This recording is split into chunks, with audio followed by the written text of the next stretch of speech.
This is Who is Jesus Online, where we circumspectly inspect the circumstances surrounding the so-called Savior of the world, Jesus of Nazareth. Welcome.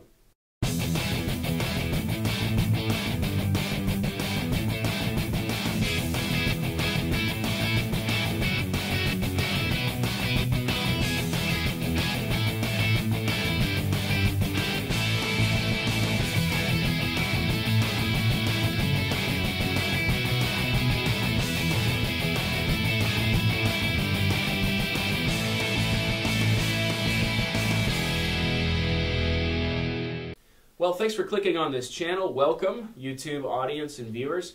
This is Who is Jesus Online, where we investigate the eyewitness testimony of John the Apostle to find out what Jesus really was like. Eventually, we're going to be doing some other things, but kind of right now, that's where it landed. A couple of housekeeping things. First, I think I am pretty aware that this is not the most interesting 15 minutes on YouTube. Compared to a baby panda sneezing or a neon cat going on for 10 minutes, some of you would rather watch those things, and I can't say as I blame you a whole bunch. It's really just me standing here talking. That being said, we do know of our weaknesses, and we're going to try to do some things to fix it. Those things do take time, and they do take some money, so it's going to be a little bit before the show gets more interesting, so I ask you to stick with me week after week. Make this a part of your weekly routine. Consider this to be your intellectual 10 to 15 minutes and concerning religious things, concerning Jesus, and it will get better, I promise. We're working at it, all right? Well, there's a lot to get to today, so let's jump right in. John sees Jesus do a miracle in John chapter 2. He doesn't see Jesus do a magic trick. He doesn't see Jesus do an illusion. He doesn't see an inside joke. What John records is something miraculous. So let's read, let's find out what's going on, let's find out if we have good reasons to believe John's testimony, and kind of move forward from there. So it happens in John chapter 2, starting in verse 1. It says, "On the third day, a wedding took place in Cana of Galilee. Jesus' mother was there, and Jesus and his disciples were invited to the wedding as well. And when the wine ran out, Jesus' mother told him they don't have any wine. Well, what has this concern of yours to do with me, woman?" Jesus asked. "My hour has not yet come." "Do whatever he tells you," his mother told the servants. Now 6 stone water jars had been set there for Jewish purification, and each contained 20 or 30 gallons. "Fill the jars with water," Jesus told them. And so they filled them to the brim. And then he said to them, "Now draw some out and take it to the chief servant." And they did. And when the chief servant tasted the water, after it had become wine, he did not know where it came from, although the servants who had drawn the water knew. He called the groom and told him, "Everybody sets out the fine wine first, and then, after the people have drunk freely, the inferior. But you have kept the fine wine until now." Jesus performed this first sign in Cana of Galilee. He displayed his glory, and his disciples believed in him. After this, he went down to Capernaum together with his mother, his brothers, and his disciples, and stayed there only a few days. There's so much to get into this. There's a lot of little details here, not just what happened, but kind of this two-level thing. We've got the facts of the story, what happens inside the story, and then we've got this deeper level of symbolism that's going on here. So all you literature nerds, perk your ears up, because there's kind of a cool literary thing going on here in addition to the history of John's testimony. So the first thing that happens is that there's this wedding in Cana. Now Jesus is from Nazareth, which is about 10 miles from Cana. We don't know exactly how he got his invitation to the wedding. Maybe his mother was involved. Maybe that's why she knew. She had some level of responsibility, and that's why she knew about the problem of them running out of wine. We don't know. What we do know is that weddings were a huge event in the first century, especially for Jewish families. And so this would have been a big deal. A lot of people, a lot of food, a lot of preparations. This is not your 20-minute sermon, 2-hour reception, and get them out kind of thing. This is like an all-week party kind of thing. Well, pretty much the worst thing you can do if you're a first century Jew is to host a party and then run out of wine. That's pretty much the biggest social faux pas related to a wedding that you could possibly do. Well, that's what happens. Now, Mary, Jesus' mom, becomes aware of the situation.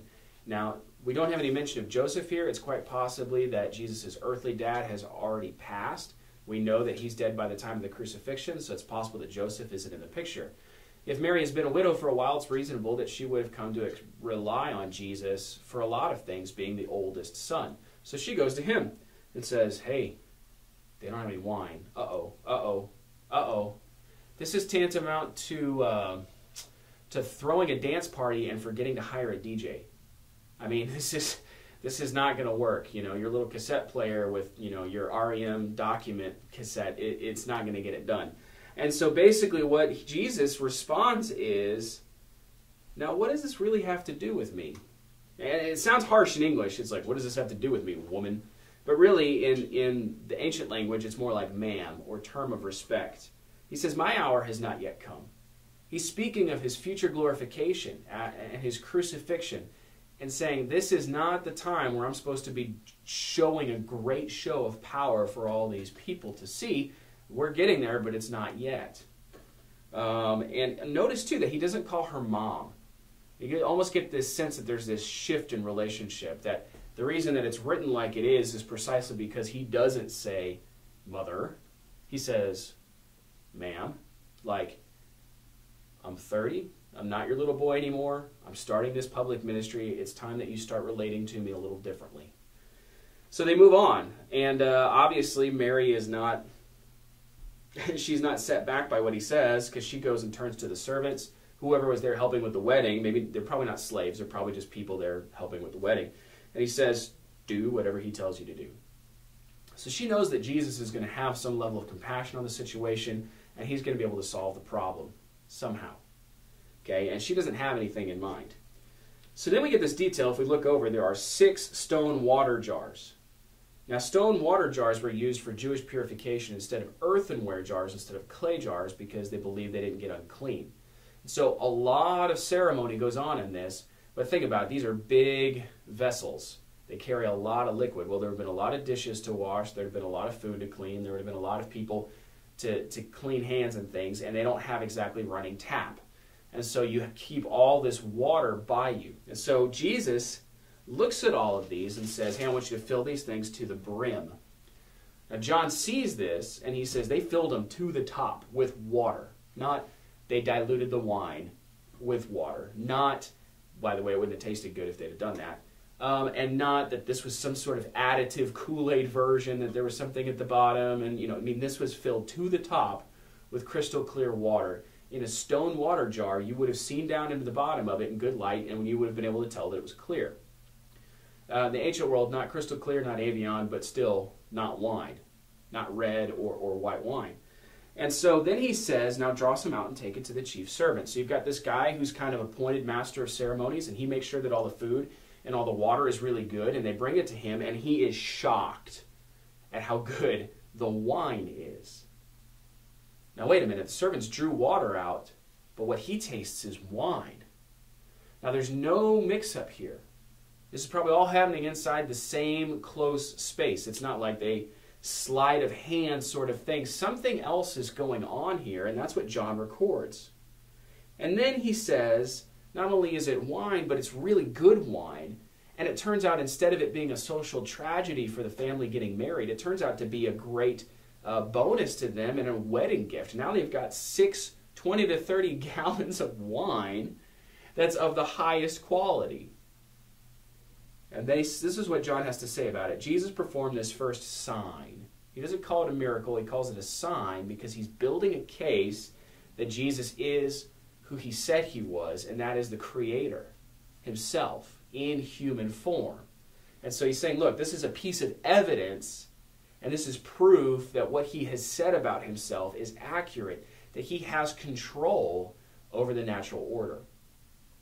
And the result then is that Jesus has this level of glory, and that his disciples, their belief in him, which was already established, they hadn't seen him do anything, but just by talking to him and by seeing how he was, had already believed that he was the Messiah, but now their faith has been confirmed because now he does a miracle.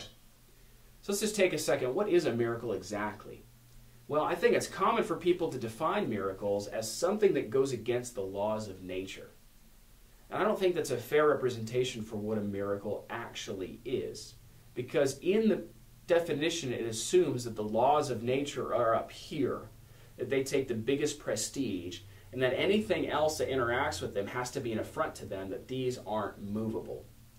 When in the first century, and in the Christian estimation, in the Jewish estimation, there was no science. So they didn't understand laws of nature to be the kind of thing that were these immutable things, that there was nothing above them. And actually, I think a clear-headed Christian won't say the same thing today. I think instead they'll say that God is the immutable thing, and that he created the laws of nature themselves. So if you think about it, there are no miracles to God from his perspective. It doesn't take any more power or any more energy or any more effort from him to change water into wine in a fraction of a second than it did for him to design the process that makes it take years. That's not a miracle to him. Now, it's a miracle to us because we don't have a great physical explanation for what happened. It seems to be a supernatural thing. Now, that all ties together. It fits together really nicely. If a God of the universe came down and put on manhood, he would have the ability, if the laws of nature are in here, to act above them. And in this case, to perform miracles, to abolish sicknesses, and to do things like changing crystal clear water into wine. So I'm very comfortable with the idea of this miracle, but what I'm more comfortable about is that John has no real reason for recording this unless it actually happened. Jesus doesn't do a public magic show for people. He does this privately, out of compassion for this family to keep them from public embarrassment. Jesus gets no boon for this. There's no bonus for him. There's no extra attention for them. In fact, he's kind of doing it behind the scenes so that he doesn't get extra attention. Well, why would John bother to record that? If he's going to write a book, a fake book, about how Jesus is this incredible person, wouldn't he want every single person that Jesus interacted with in his story to just fall in love with him at first sight? But that's not what John records. And that's not about what's about to happen in the story. So I just wanted to remind you, this isn't a fairy tale. This isn't a metaphor. This is a historical event that happened, and John is telling us, this is what I saw. One more thing before we go, and that is the symbolic meaning. So all that happens with, here's what's happening inside the events, but then the symbolic events. Jesus himself said that he came to fulfill the old laws. Now the old laws are represented inside those stone water jars for Jewish purification. That's old ritual. That's how things used to happen. And Jesus is about to usher in a new way for things to happen through his blood. Well, the wine and the blood are two images that are easily interchangeable and relatable in the scriptures. And so Jesus says, take away those old purification rites. I am going to bring something new with my blood, with this wine. And also that the wine was a heavy symbol for the coming of the Messiah in Joel and in Amos. It happens in both places. And so you just get this kind of cool extra level to it. It's not just what's literally happening, but it's also these symbolic meanings through what Jesus was doing. And the end result was that people believed in him, that he was glorified, and that his disciples' faith was encouraged. John is going to present 7 of these signs to tell us, you want to know how I know Jesus was the Son of God? Well, here's 7 things that he did that there's no other good explanation for unless that was the case. All right, so thanks for spending your time with us today. I hope that this digs into your brain a little bit, that you consider it, that you read it for yourself, and you decide, are these the kind of details that would be included from an eyewitness, or are they not? Feel free to challenge me in the comments. If you haven't done so, subscribe to this channel. Check it out. Things are going to be changing. Things are going to be improving, hopefully for the better. And also, you can follow me on Twitter at @TheDougHurt. Appreciate you guys. Have a great day.